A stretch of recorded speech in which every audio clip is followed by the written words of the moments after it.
Assalamualaikum warahmatullahi wabarakatuh. Baiklah, pada kesempatan kali ini saya akan menjelaskan sedikit materi mengenai teori belajar humanisme. Pengertian dari teori belajar humanisme adalah sebuah teori yang memanusiakan manusia.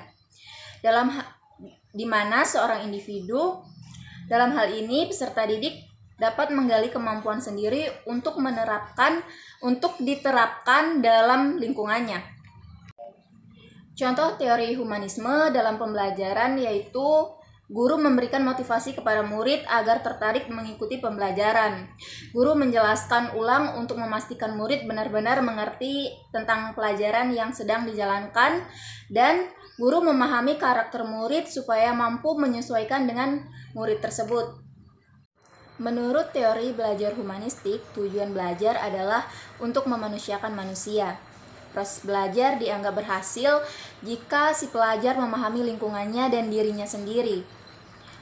Siswa dalam proses pembelajaran harus berusaha agar lambat laun ia mampu mencapai aktualisasi diri dengan sebaik-baiknya.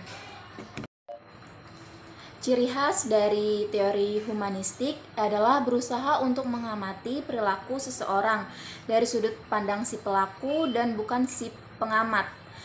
Sebagai makhluk hidup, ia harus melangsungkan, mempertahankan, dan mengembangkan hidupnya dengan potensi-potensi yang dimilikinya.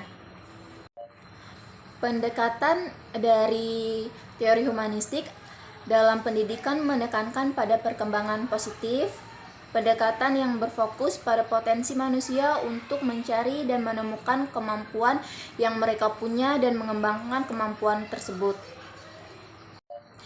Ciri-ciri dari teori belajar humanistik yaitu dalam penerapannya, proses merupakan hal yang sangat penting dan menjadi fokus belajar, melibatkan aspek peran, aspek kognitif, dan juga efektif, mengedepankan pengetahuan dan pemahaman individu, mengedepankan bentuk dan perilaku diri sendiri.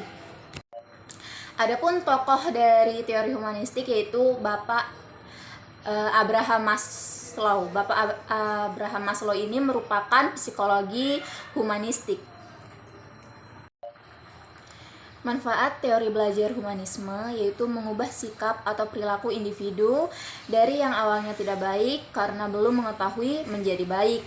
Yang berikutnya yaitu membiasakan individu untuk berlaku secara demokratis, partisipatif, dan humanis. Kelemahan dari teori humanistik adalah kreativitas yang semakin bebas dan tanpa batas. Kerap kali sering disalahgunakan untuk tujuan yang tidak sesuai dengan arah pendidikan. Kondisi ini terjadi ketika ada individu yang tidak bertanggung jawab di tengah-tengah kelompoknya. Kelebihan teori humanistik adalah mampu membawa manfaat bagi setiap individu, mampu membentuk kepribadian, merubah sikap ke arah yang positif dan hati nurani, membantu meningkatkan kreativitas setiap orang, dan membentuk pola pikir yang cerdas dan luas serta sikap yang baik. Demikianlah penjelasan mengenai teori belajar humanistik yang dapat saya jelaskan. Saya ucapkan terima kasih.